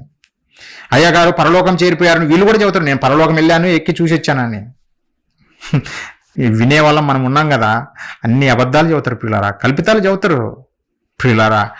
ఒక్కడు పరలోకం వెళ్ళలేదు, ఇలాంటి ధనాపేక్ష కలిగిన వాడు ఎప్పుడు పరలోకం చేరాడు. బైబిల్లో రాయించాడు చరిత్ర. ధనవంతుడు పరలోకం కాదు వెళ్ళింది, నిత్యము కాలటానికి నరకాగ్నికి జారిపోయాడు. పేదవాడు లాజరు తినడానికి తిండి లేకపోయినా దేవదూతల చేత కొనిపోబడ్డాడు. ప్రియులారా, బైబిల్లో రాయబడినటువంటి అక్షర సత్యాలు మరిచిపోయింది ఈ క్రైస్తవ్యం. ఈ దొంగ బోధకులను చూసి, ఈ అబద్ధ బోధకులను చూసి మీరు అబద్ధంలో మగ్గిపోకూడదు ప్రియులారా, అబద్ధంలో మగ్గిపోకూడదు. ఒక ఆకాను వెండి బంగారాన్ని ఆశించాడు, చివరికి మరణాన్ని కొని తెచ్చిపెట్టుకున్నాడు. అననీయ సప్పిరాలు ధనము కొరకు దేవుని విడిచిపెట్టారు, చివరికి మరణాన్ని తెచ్చిపెట్టుకున్నారు. గెహజీ సిరియా వాడైనటువంటి నయమాను తెచ్చినటువంటి శైలి సంపదలను ఆశించాడు, చివరికి కుష్టు రోగంతో చచ్చాడు. ఎంతమంది బైబిల్ చరిత్రలో మనం చూస్తే ప్రతి ఒక్కరు ధనమును ఆశించిన ప్రతి ఒక్కడు నాశనానికే వెళ్ళాడు పిల్లరా. ఇంత చరిత్ర రాసినా కానీ ఈరోజు బోధకులుగా మారి ధనాన్నే ప్రేమిస్తున్నారు, ధనం కొరకే బోధలు చేస్తున్నారు, ధనం కొరకే బోధలు చేస్తున్నారు. బోధకుడు నువ్వు ఎంత కావాలన్నా అంత తిను, నీకు బిర్యానీ కావాలంటే బిర్యానీ తిను, మంచి బట్టలు వేసుకుంటే వేసుకో, ఇంక మిగతాదంతా దేనికి, ఎందుకు కూడగడుతున్నావు? పంచిపెట్టు పేద ప్రజలకు పంచిపెట్టు. పంచిపెట్టరు వీళ్ళు పంచిపెట్టరు పిల్లరా. ఎందుకంటే వీరి దేవుడు ధనము, దేవుడు కాదు, నిజమైన దేవుడు కాదు. వీరి హృదయాల్లో గూడు కట్టుకున్నది ఎవరో తెలుసునా? ధనము దేవత పిల్లరా. చరిత్ర ఎంతో చెబుతుంది ధనవంతుడు పరలోక రాజ్యంలో చేరలేడు అని. కానీ వీళ్ళు చేరుతామని బయలుదేరారు. కుదరదు పిల్లరా, కుదరదు. మరి దేవుణ్ణి ప్రేమించేవారు ఎలా ఉంటారు? ఇప్పుడు ధనమును ప్రేమించేవారిని చూపించా, ధనము కొరకు దేవునేనే విడిచిపెట్టారు. మరి దేవుణ్ణి ప్రేమించేవారు ఎలా ఉంటారో చూడండి ఒకసారి. ఒకరోజు పిల్లరా, జక్కయ్య యేసుక్రీస్తుల వారిని చూడాలనుకున్నాడు. అతడు పొట్టివాడైనందున యేసుక్రీస్తుల వారి చుట్టూ జనాంగం ఉండేసరికి చూడలేక ఒక ఆలోచన చేశాడు. నేను యేసుక్రీస్తుల వారు ఈ మార్గంలో వస్తారు కనుక ఈ మేడి చెట్టు ఎక్కి కూర్చుంటాను, ఆయన వస్తున్నప్పుడు అప్పుడు ఆయన చూస్తాను అని ఒక ఆశతోటి వెళ్ళి మేడి చెట్టు ఎక్కి కూర్చున్నాడు పిల్లరా. యేసుక్రీస్తుల వారికి అర్థమైంది ఆయన ప్రేమించేవారు ఎవరు ఆయనకు అర్థమైపోయింది. అప్పుడు ఆ దారిలో వస్తూ పైన కూర్చున్నటువంటి జక్కయ్యని చూసి, జక్కయ్య కిందికి రా, నేడు నేను నీ ఇంట ఉండవలసినది అని అంటే గంతులు వేస్తూ యేసుక్రీస్తుల వారిని ఆక్కున చేర్చుకొని ఇంటికి తీసుకెళ్ళాడు. అప్పుడు యేసుక్రీస్తుల వారు చుట్టూ ఉన్నటువంటి నీతిమంతులుగా కనపడుతున్నటువంటి పాపులు, యేసుక్రీస్తుల వారి చుట్టూ ఉన్నటువంటి నీతిమంతులు, మేము నీతిమంతులం, పరిసయ్యులు శాస్త్రులు సద్దూకయ్యులు పిల్లరా, మేము నీతిమంతులమని చెప్పుకుంటున్నటువంటి వీరు పాపులుగా ఉన్నటువంటి వీరు పాపి అయినటువంటి వాడి ఇంటికి ఎలా వెళ్తాడేనా అని సనగడం మొదలుపెట్టారు పిల్లరా, సనగడం మొదలుపెట్టారు. యేసుక్రీస్తుల వారు అది చూశాడా? చూడలేదు. పాప తెలియక చేశాడు. ఇప్పుడు నన్ను చూడాలని, నన్ను స్వీకరించాలని ఆశతో ఎదురు చూస్తున్నాడు అని ఆయన మనస్సును పసిగట్టాడు యేసుక్రీస్తుల వారు. నిజంగా పాపినైనా హత్తుకునేవాడే యేసుక్రీస్తుల వారు పిల్లారా. పాపిని సైతము తన హక్కున చేర్చుకునేవాడే యేసుక్రీస్తుల వారు. ఈరోజు బోధకులు చూడండి, ఆడ బోధకుడు వస్తున్నాడంటే ఇక్కడ అయ్యగారు చెప్పండి చెప్పండి అని ఇలా పరుగులు తీస్తుంటారు. ముందు 10 మంది, వెనక 10 మంది. ఎస్కాట్ ఎందుకు? యేసుక్రీస్తుల వారికి ఎస్కాట్ ఉన్నారా? శిష్యులకు ఎస్కాట్ ఉన్నారా? కానీ తను ప్రజల మధ్య కనపరుచుకోవాలి, నేను గొప్పవాణ్ణి. ప్రజలు కూడా అమాయకులు పిల్లారా. బోధకుడు అంటే హక్కున చేర్చుకోవాలి, పాపిని సైతం హక్కున చేర్చుకొని దేవుని వైపు నడిపించవలసినటువంటి బోధకుడు. అతడు వస్తుంటే ఇలా టీవీగా వస్తుంటే ఇతనేమో అది గొప్ప ఆధిక్యత అనుకుంటారు. వీళ్ళేమో పారిపోవాలి ప్రజలు. అయ్యగారు పిల్లరా, యేసుక్రీస్తుల వారు అలా చేయలేదు. పాపినైనటువంటి జక్కయ్య ఈరోజు నీ ఇంట్లో ఉండటానికి నేను వస్తున్నాను, పదా జక్కయ్య అన్నాడు. అంటే జక్కయ్య ఆనందానికి అవధులు లేవు. ఆనందంతో యేసుక్రీస్తుల వారిని చేర్చుకుని అప్పుడు జక్కయ్య పలికిన మాట చూడండి. దేవుడు తన హృదయంలో పెట్టుకున్న మనుషులు చేసే క్రియలు మీకు తెలియజేస్తున్నా. ఎవరైతే దేవుని ప్రేమిస్తారో ఏమి చేస్తారో ఆ విషయం మీకు తెలియజేస్తున్నా. యేసుక్రీస్తుల వారిని తన ఇంటికి చేర్చుకున్నటువంటి జక్కయ్య ఏమి చేశాడో ఒకసారి చూడండి. ఈ ప్రతి బోధకుడు ఈ మాట చూసైన బుద్ధి తెచ్చుకోవాలి. యేసుక్రీస్తుల వారిని నీ హృదయంలో చేర్చుకుంటే నువ్వు మొట్టమొదటిగా చేయాల్సింది ఏందో తెలుసునా? ఇక్కడ చూడండి, లూకా సువార్త 19వ అధ్యాయం ఒకసారి చూడండి పిల్లరా. 8వ వచనం నుంచి, జక్కయ్య నిలవబడి, ఇదిగో ప్రభువా, నా ఆస్తిలో సగము బీదలకిచ్చుచున్నాను. ఇదిగో ప్రభువా, నా ఆస్తి సగము బీదలకిచ్చుచున్నాను. ఏమి యేసుక్రీస్తుల వారు ఇతనితో చెప్పలేదే? జక్కయ్య, నువ్వు అక్రమంగా దోచుకున్నావు, నువ్వు పంచిపెట్టాలని జక్కయ్యతో చెప్పలేదు యేసుక్రీస్తుల వారు. ఇక్కడ ధనవంతుడితో చెప్పాడు ఒకరోజు, నువ్వు ఈ ధనమును విడిచిపెట్టి నన్ను వెంబడించన్నాడు. అతడు ధనమును విడిచిపెట్టకుండా వెళ్ళిపోయాడు. కానీ జక్కయ్యతో చెప్పకపోయినా సరే, ప్రభువా ఇదిగో సగము నా ఆస్తిని పేదలకు పంచిపెడుతున్నాను, సగము ప్రభువా అన్నాడు. అంతేకాదు ఇంకేమన్నాడో తెలుసునా? నేనెవని యొద్దనైనా అన్యాయముగా దేనినైనా తీసుకుని అలా అతనికి 4 వంతులు మరలా చెల్లించునని ప్రభుతో చెప్పాను. అతనికి 4 వంతులు మరలా చెల్లిస్తాను ప్రభువా అని చెప్పాడు. పిల్లారా, ఇది దేవుణ్ణి ప్రేమించేవారు చేసే క్రియలు.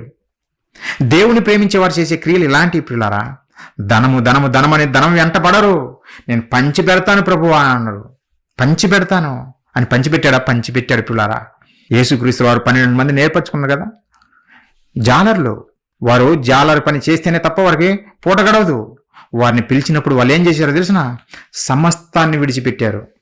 12 మంది ఇస్కరియోతును పక్కన పెడితే మిగతా 11 మంది సమస్తాన్ని విడిచిపెట్టారు. పిల్లారా, సమస్తాన్ని విడిచిపెట్టి యేసుక్రీస్తును వెంబడించారు. అదే పేతురు గారు పలుకుతున్నారు. ఒకసారి చూడండి, మార్కు సువార్త 10:28. పిల్లారా, పేతురు గారు చెబుతున్నారు ప్రభుతోటి, పేతురు ఇదిగో మేము సమస్తమును విడిచిపెట్టి నిన్ను వెంబడించితిమని ఆయనతో చెప్పసాగాను. సమస్తమును విడిచిపెట్టాం ప్రభువా. సమస్తమును విడిచిపెట్టావా? మరి సమస్తమును విడిచిపెడితే ఎలా బ్రతకాలి? పేదవారు కదా, పేదవారైపోతారు కదా. సమస్తాన్ని విడిచిపెట్టిన వారు ఏమైపోతారు పిల్లారా? ధనవంతులు అవుతారా? ధనవంతులు కాదు, పేదవారైపోతారు. అప్పుడు యేసుక్రీస్తుల వారు పలికిన మాట, అద్భుతమైన మాట ఒకటి చూడండి పిల్లారా. నిజంగా ఆ మాట చదివి మీరు గంతులు వేయాలా, ఆ గంతులు వేయాలి పిల్లారా. ఎంత అదృష్టవంతులో! సమస్తాన్ని విడిచిపెట్టి తనతో తిరుగుతున్నటువంటి ఆ శిష్యులను చూసి యేసుక్రీస్తుల వారు పలికిన మాట చూడండి, అద్భుతమైన మాట. లూకా సువార్త 6వ అధ్యాయము 20వ వచనం పిల్లారా. అంతటా ఆయన తన శిష్యుల తట్టు పారచూచి ఇట్లనను, బీదలైన మీరు ధన్యులు, బీదలైన మీరు ధన్యులు. సమస్తాన్ని విడిచిపెట్టారు కదా నా కొరకు, బీదలైపోయారు. మీరు ధన్యులు, ఎందుకంటే దేవుని రాజ్యము మీది, దేవుని రాజ్యము మీది. బీదలదా? అవును. ధనవంతులను చూసి చెప్పలేదు యేసుక్రీస్తుల వారు దేవుని రాజ్యం మీదని. ధనవంతుడు పరలోక రాజ్యంలో ప్రవేశించుట దుర్లభము.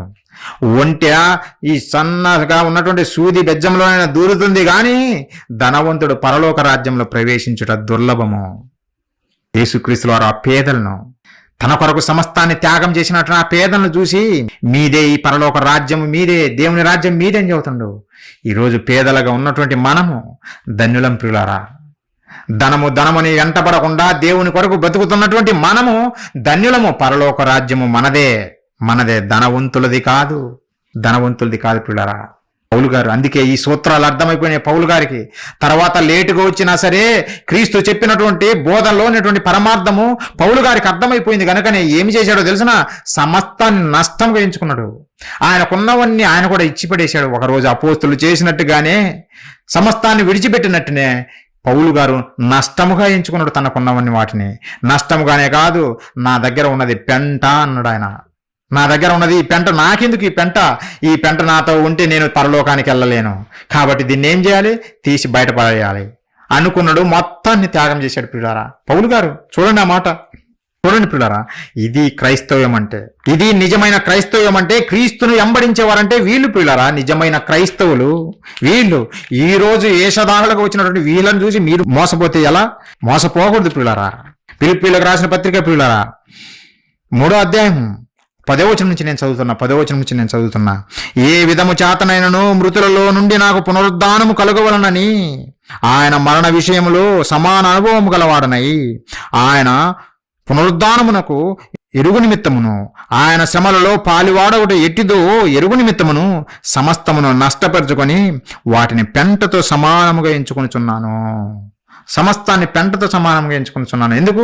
నిత్య జీవం పొందాలి. నేను ధనము కాదు, నేను నిత్య జీవం పొందాలి. ధనము ఎంతకాలము? ఈ భూమి మీద ఉన్నంత కాలమే ధనము నీకు ఉపయోగపడుతుంది. ఈ సూత్రం పౌలు గారికి అర్థమైపోయింది. నేను నిత్య జీవము కొట్టాలి, నిత్య జీవం నేను పొందాలి, అందుకొరకు నాకున్న దాన్ని సమస్తాన్ని పెంటతో సమానంగా ఎంచుకోవాలి. కానీ ఈరోజు క్రైస్తవం చూడండి, ఏదైతే పెంట అని దేవుడు చెప్పాడో అదే మనము నెత్తిన పెట్టుకోవాలనుకుంటున్నాం, అదే తీసుకొచ్చి ఇంట్లో పెట్టుకోవాలనుకుంటున్నాం పిల్లరా. అది వాక్యానుసారం కాదు. దేవుని కొరకు దేవుడిచ్చినటువంటి ఈ ఆయుష్కాలంలోనే ఆయన కొరకు పని చేయాలి మనం అందరం. బోధకుడు కూర్చుకోకూడదు, క్రైస్తవుడు కూర్చుకోకూడదు. ప్రతి ఒక్కరము మన దగ్గర ఉందా షేర్ చేయాలి, పంచాలా.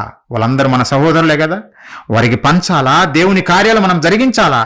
నువ్వు తిన్న వరకు తినండి, మిగిలింది మిగతా వారికి పంచండి. అదే బైబిల్ సూత్రం. మొదటి శతాబ్దపు క్రైస్తవులు చేసింది అదే. పౌలు గారు తనకున్నదంతా నష్టపరుచుకున్నాడు, పెంటతో సమానంగా ఎంచాడు. ఎందుకు? క్రీస్తును ప్రేమించాడు గనకనే. తన హృదయంలో క్రీస్తు ఉన్నాడు గనకనే ధనాన్ని పక్కకు నెట్టేశాడు. పిల్లరా, విగ్రహారాధనను పక్కకు నెట్టేశాడు. సూత్రం అర్థమైంది గనకనే. మరి ఈ బోధకులకు అర్థం కాదా? ఈ బోధకులు పౌలు గారి పత్రికలు చదవటం లేదా? దేవుడు చెప్పిన మాటలు వీళ్ళకి అర్థం కాలేదా? నేర్చుకోండి.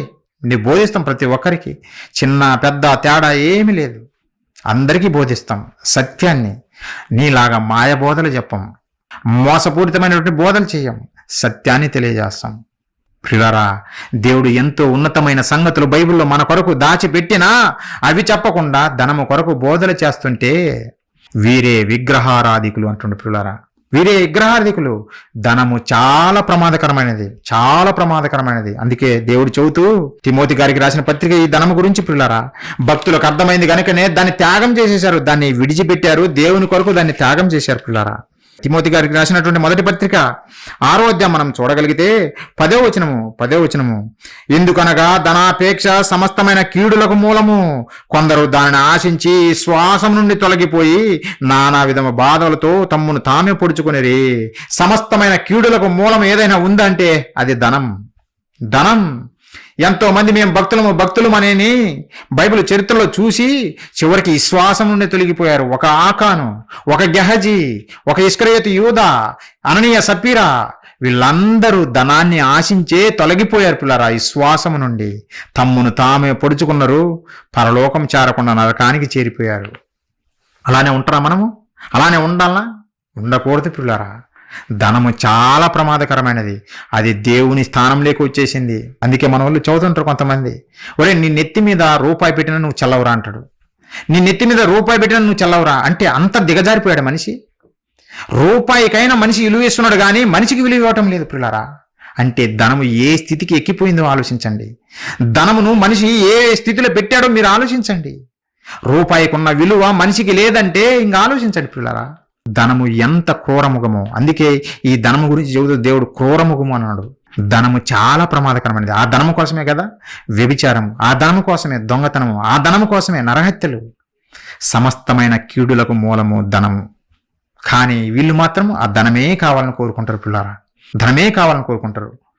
ఆ ధనము లేకపోతే ఎలా బ్రతుకుతామండి, ధనము లేకపోతే ఎలా బ్రతుకుతామండి మన వాళ్ళు చెబుతుంటారు. పిల్లారా, భక్తులను చూడండి ఎలా బ్రతకాలో దేవుడు చెప్పాడు. భక్తులను చూడండి, దేవుడు ఇంకో మాట చెప్పాడు. పిల్లరా, ఈ ధనం గురించి చూడండి, ముగించేస్తాను. లోకాసువార్త 12వ అధ్యాయము, లోకాసువార్త 12:15 మనం చూడగలిగితే, మరియు ఆయన వారితో, మీరు ఏ విధమైన లోభమునకు ఎడమీయక జాగ్రత్త పడుడి, ఒకని కలిమి విస్తరించుట వాని జీవమునకు మూలము కాదనను. ఒకని కలిమి విస్తరించుట వాని జీవానికి మూలం కాదు అని ప్రభువు చెప్పాడు. కానీ వీళ్ళు మాత్రము నన్ను దేవుడు ఆశీర్వదించాడు, నా కలిమి విస్తరించిందని వీళ్ళు చెబుతారు. మనకు ఎవరి మాట నమ్మాలి మీరు చెప్పండి? ఇంకా దేవుడు ఆశీర్వదించాడు, నా కలిమి విస్తరించిందని చెబుతున్నటువంటి మాయబోధకుడి మాట వినాలనా?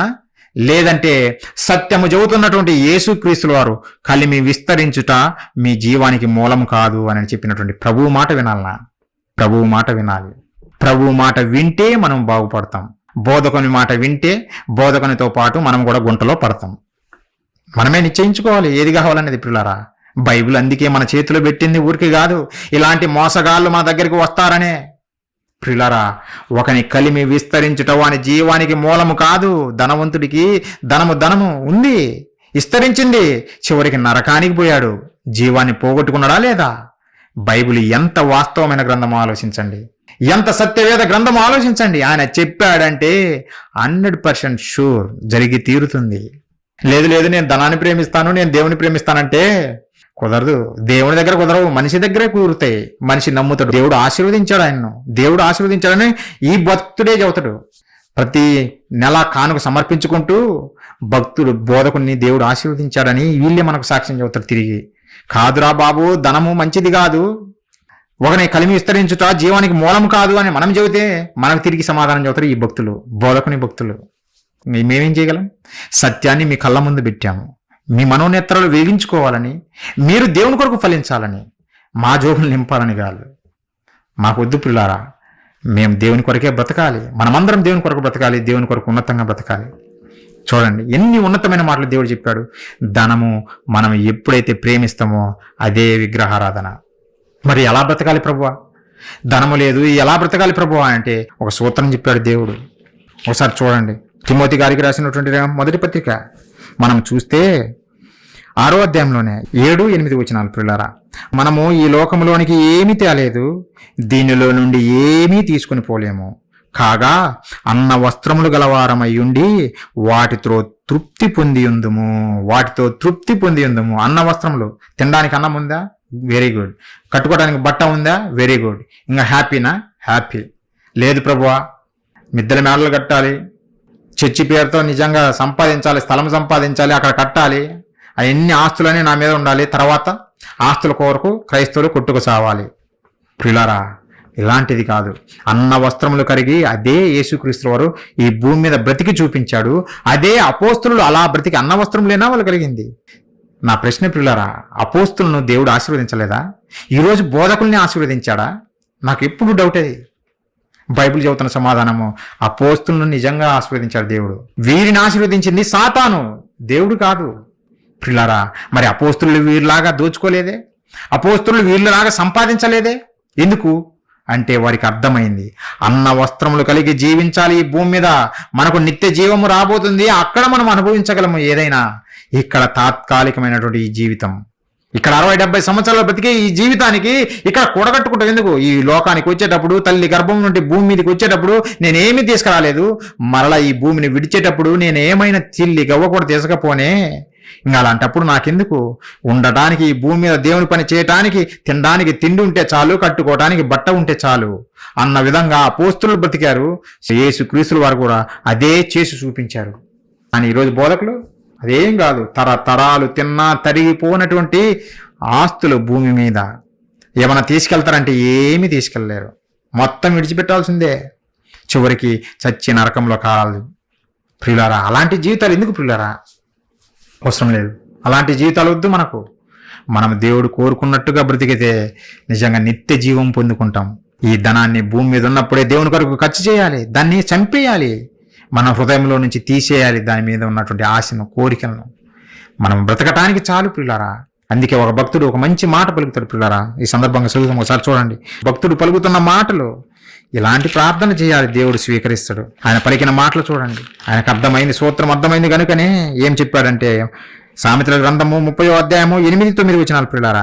వ్యర్థమైన వాటిని, అబద్ధములను నాకు దూరముగా ఉంచుము, పేదరికమునైనను ఐశ్వర్యమునైనను నాకు దయచేయకము ప్రభువా, తగినంత ఆహారము నాకు అనుగ్రహింపము, ఎక్కువైన ఎడల నేను కడుపు నిండిన వాడునై నిన్ను విసర్జించి యెహోవా ఎవడో అని అందునేమో అని భయముతో దేవుని వేడుకుంటుండు.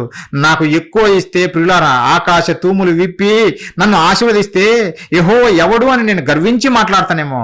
నాకు ఆకాశ తూములు విప్పొద్దు కానీ ప్రభువా, నాకు తినడానికి తిండి పెట్టండి చాలు, నాకు కట్టుకోవడానికి బట్టి ఇవ్వండి చాలు అని చెబుతుండు భక్తుడు. ఇంకా ఏమంటుండు? యెహోవా ఎవడని అందునేమో. అలాగే ఒకవేళ నాకు ఈ మరీ కడుపు బీదనైపోతే, ఏమీ లేని వాడినైతే ప్రభువా, బీదనై దొంగిలి నా దేవుని నామమును దూషింతునేమో, కనుక అలాంటి బీదరికం కూడా ఇవ్వద్దని రిక్వెస్ట్ చేసుకుంటుండే భక్తుడు పిల్లారా. ఇలాంటి ప్రార్థనలు చేయాలి మనము. ఈ భూమి మీద ఉన్నంత కాలము తగు మాత్రము వాటితోటే మనము అనుభవించి దేవుని కొరకు బ్రతికి దేవుని దగ్గరికి పోవాలి పిల్లారా. మమ్మల్ని దేవుడు ఆశీర్వదించాడు, మిమ్మల్ని దేవుడు ఆశీర్వదించాడని అబద్ధాలు చెప్పి ప్రజలను మోసం చేయకూడదు. ఒకవేళ దేవుడిని ఆశీర్వదించాడా? ధనమిచ్చాడా?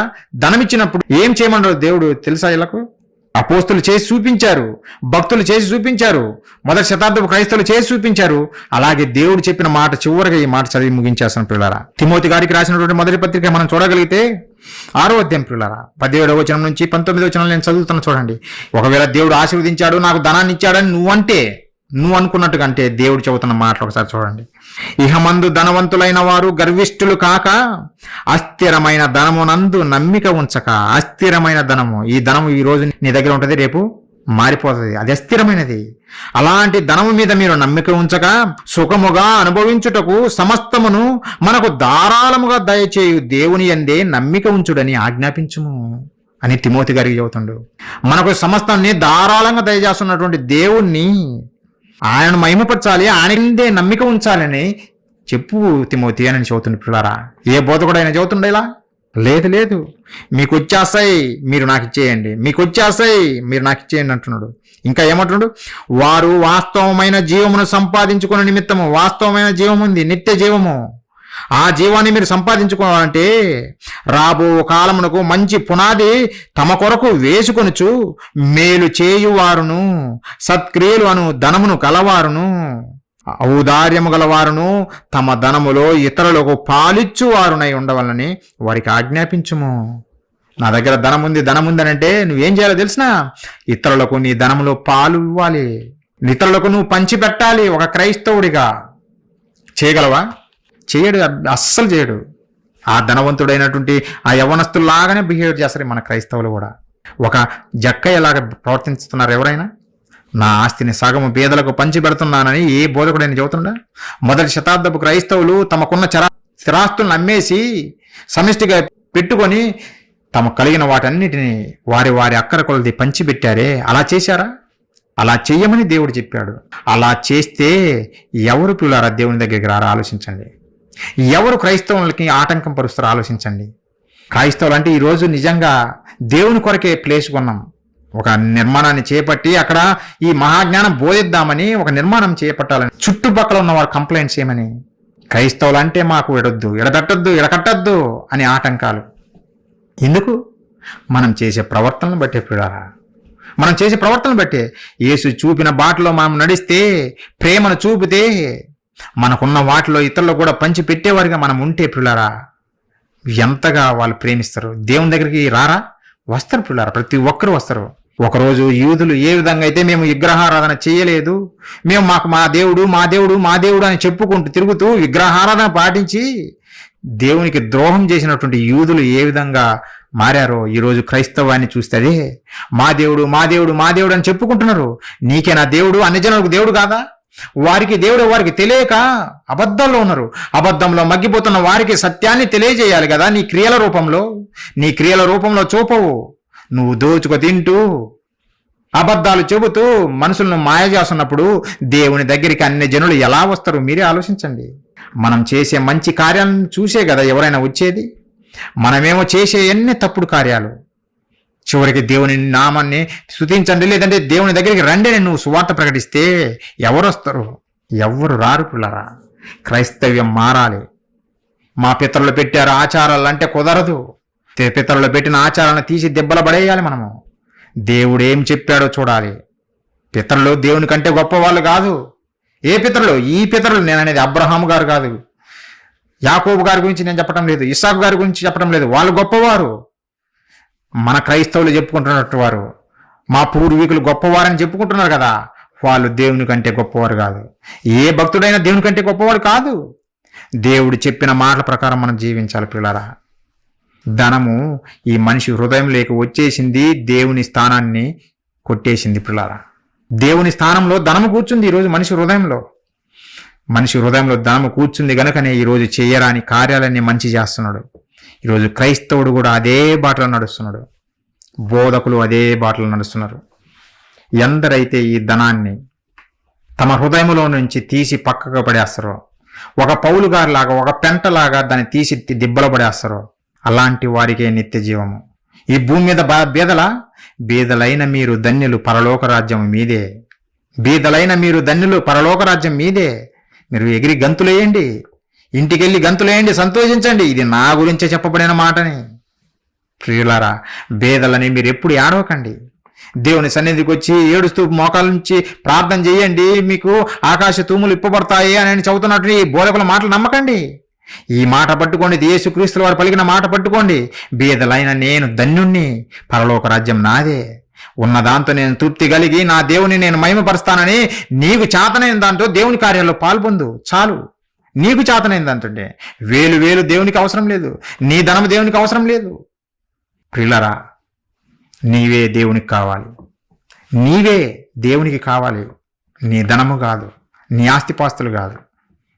కాబట్టి మనము దేవుణ్ణి సంపాదించుకోవాలంటే, మన కన్న తండ్రి దగ్గరికి మనం చేరాలంటే, భూమి మీద దేవుడిచ్చినటువంటి ఈ ఆయుష్కాలంలో దేవుణ్ణి మన హృదయంలో ప్రతిష్ఠించుకోవాలి, ధనాన్ని కాదు. ధనానికి ఎవరైతే ఇంపార్టెన్స్ ఇస్తారో అదే విగ్రహారాధన. ఆ విగ్రహారాధన ఎవరైతే మానేస్తారో వాళ్ళకే నిత్య జీవము. మనమందరము ఆ విగ్రహారాధనను చంపేసి, ధనాపేక్ష అయినటువంటి విగ్రహారాధన చంపేసి నిత్య జీవం మనందరం పొందుకోవాలని మనస్ఫూర్తిగా నేను కోరుకుంటూ పిల్లారా ఈ మాటలు ముగిస్తున్నాను. ప్రార్థన చేసుకొని ముగించుకుందాం. అందరు తల వంచినట్లయితే ప్రార్థించుకుందాం. మహాపరిశుద్ధుడా, ప్రేమగల మా కన్న తండ్రి, మీ పరిశుద్ధమైనటువంటి ఘనమైన శ్రేష్టమైన మహోన్నతమైన మీ నామానికి వందనాలు, స్తోత్రాలు తండ్రి. కన్న తండ్రి, ఎంతో విలువైన మాటలు నాయన తండ్రి, జుంటె తేనె దారుల కన్నా మధురమైనవి తండ్రి, మా మనసులను బలపరిచేవి, మమ్మల్ని సత్య మార్గంలో నడిపించే ఉన్నతమైన మీ మాటలు తండ్రి. కొన్ని మీ పిల్లలకు తెలియజేశాను నాయన. అమాయక ప్రజలుగా ఉండకుండా ఈ ప్రపంచంలో మోసగాల చేతిలో మగ్గిపోతున్నటువంటి నాయన అనేక మంది ఉండగా నాయన, అలాంటి వారిలో వీరు ఉండకూడదని, మీ కొరకు ఫలాలు తెచ్చేవారిగా ఉండాలని, మిమ్మల్ని మహిమపరిచేవారిగా మీ ప్రియులైన పిల్లలుగా ఉండాలని ప్రేమతో వారికి మీ మాటలు కొన్ని తెలియజేశాను నాయన. దేవా, భక్తులు ఏమి చేశారో మేము చూసాం నాయన. మీరు మా కొరకు రాయించారు. ధనాన్ని ఎవరు ఆశించలేదు, అది మాతో రాదు గనుక తండ్రి మీ కొరకే ఆ ధనాన్ని వెచ్చించారు, ఖర్చు చేశారు. బోధకులైన వారు, ప్రవక్తలైన వారు ఏది దాచుకొనకుండా ప్రజలకు పంచారు, మీ నామాన్ని మహిమపరిచారు నాయన. కానీ ఈరోజు మిమ్మల్ని నమ్మినామని చెప్పిన అనేకమైనవి నాయన మీరు చేయొద్దన్న పనులు చేస్తూ సమాజానికి తప్పుడు మార్గాన్ని చూపిస్తున్నారు నాయన. అలాంటి లోకంలో మేమున్నాం తండ్రి. క్రైస్ట్ చర్చ్ ఖమ్మంగా కొంతమందినైనా మీ పిల్లలను మీ చెంతకు చేర్చాలని, సత్యాన్ని వీరికి నేర్పాలని ఆశ కలిగి ప్రారంభించున్నాం తండ్రి. మీ చిత్తానుసారంగా మీకు మహిమకరంగా జరిగించండి. మాకు కావలసిన రొట్టి నాయన బుద్ధి, జ్ఞానమును, వివేచనను మెండుగా ప్రసాదించండి. దోపిడీగాళ్ళగా మారకుండా తండ్రి ప్రజలకు పంచేవారిగా ఎల్లప్పుడూ మీ ప్రేమను కనపరిచేవారిగా మమ్మల్ని నిలబెట్టండి. మా కోరిక అదే తండ్రి. మొదటి శతాబ్దపు క్రైస్తవులు ఏ విధంగా చేశారో అదే ఈరోజు ఈ కాలంలో కూడా చేసి చూపించాలి. అన్యజనులు సైతము తండ్రి మీ సన్నిధికి చేరాలి అని ఆశ కలిగి ప్రయాసపడుతున్నాం తండ్రి. మీ చిత్తానుసారంగా మమ్మల్ని నడిపించండి. మీ సహాయం వలనే మేము చేయగలము నాయన. కష్టపడుతున్న తమ్ముళ్లను దీవించండి దేవా. విన్న మీ పిల్లలు ఈ మాటలు విని విడిచిపెట్టకుండా వారి హృదయాల్లో దాచుకొని తండ్రి ఇక నుంచైనా మీ కొరకు బ్రతికేవారిగా, మాయ బోధల తట్టు తిరగకుండా మీ కొరకు ఉన్నతంగా బ్రతికేవారిగా వారిని ఆశీర్వదించమని వేడుకుంటున్నాం తండ్రి. ఆశీర్వాదానికే అర్థం తెలియని క్రైస్తవంగా ఈరోజు ఉంది తండ్రి. మీ ఆశీర్వాదం ఎంత గొప్పదో, ఎంత ఉన్నతమైనదో తెలియక అశాశ్వతమైనటువంటి ఈ సిరి సంపదలను చూపించి ఇదే మీ ఆశీర్వాదమని చెప్పి మాయబోధలు చేసి అల్పకాల పాపభోగాలు అనుభవించడం కొరకు, వారి పొట్ట కూటి కొరకు తండ్రి చేస్తున్న బోధలు, మీ ముసుగులో చేస్తున్న మోసాలు తండ్రి. ఇలాంటి మాయగాళ్ళందరి చేతుల్లో నుంచి మీ పిల్లలను రక్షించాలని ఒకరోజు యేసుక్రీస్తుల వారు భూమి మీదకి వచ్చారు. అలాగే అపోస్తులను మీరు ఏర్పరచుకున్నారు. మొదటి శతాబ్దపు క్రైస్తవులను మీరు ఏర్పరచుకున్నారు. అనేక మంది భక్తుల్ని ఈ భూమి మీదకి పంపించారు. ఆయా కాలాలలో తండ్రి సత్యాన్ని మాకు నేర్పారు. ఈ సత్యాన్ని అనేక మందికి తెలియజేసి అగ్నిలో నుండి లాగినట్టు కొంతమందినైనా మీ వైపు నడిపించాలని ఆశ కలిగి ప్రయాసపడుచుండగా మీరే మాకు దిక్కునైనా, మీ సహాయమే మాకు కావాలి తండ్రి. మిమ్మల్ని మహిమపరిచే కార్యాలు ఇంకా గొప్పగా మేము చేయలాగున మీ సహాయం మాకు అనుగ్రహిస్తారని, మీ మాటలు విన్న ప్రతి ఒక్కరిని నాయన పేరు పేరున దీవించమని, వారి కష్టాల్లో బాధల్లో తోడుగా ఉండి వారిని ధైర్యపరిచి బలపరచమని, వారి పనుబాటల్లో తోడుగా ఉండి కాపాడమని దేవా, వారు ఎల్లప్పుడూ మీ వైపు చూసేవారిగా, మీ ప్రియులైన పిల్లలుగా బ్రతుకులాగున మీ సహాయం అనుగ్రహిస్తారని, అనారోగ్యంతో బాధపడుతున్న వారిని మీరు ముట్టి స్వస్థపరిచి ఆరోగ్యాన్ని ఇచ్చి మీ కొరకు బ్రతుకులాగున నిలబెడతారని వేడుకుంటున్నాం తండ్రి. అంతటి మహాజ్ఞానం మాకు నేర్పుతూ నిత్యము మీ సేవలో వర్ధిల్లింపజేస్తున్నందుకు మీకు కృతజ్ఞతాస్తుతులు తెలియజేస్తూ నాయన, మరలా మీ చిత్తమైతే మా ప్రభువు, మా రక్షకుడు, మీ ప్రియకుమారుడు క్రీస్తు వారి రాకడ ఆలస్యమైతే మరలా మేమందరం కలిసి ఉన్నతమైన మీ మాటలు ఆలోచించుకునేలాగా మీ సహాయం అనుగ్రహిస్తారని వేడుకుంటూ ఈ ప్రార్థన మా ప్రభువును, మా రక్షకుడును, మీ ప్రియకుమారుడైనటువంటి క్రీస్తు వారి పుణ్యనామాన్ని అడిగి వేడుకొనుచున్నాము తండ్రి. ఆమెన్. మనందరి కన్న తండ్రి అయిన దేవుని ప్రేమ, మన ప్రభువు రక్షకుడు క్రీస్తు వారి మహాకృప, పరిశుద్ధాత్మ దేవుని అన్యోన్య సహవాసము మనకును సకల పరిశుద్ధులకును దేవుని చిత్తము చొప్పున జరిగిస్తున్న ప్రతి ఒక్కరికి, అనగా ధనాపేక్ష అయినటువంటి విగ్రహారాధనను చంపేసినటువంటి ప్రియులైన పిల్లలందరికీ తోడైండి నడిపించునుగాక. ఆమెన్. ప్రియులారా, మీ అందరికీ ప్రభు నామంలో నా వందనాలు తెలియజేస్తున్నాను.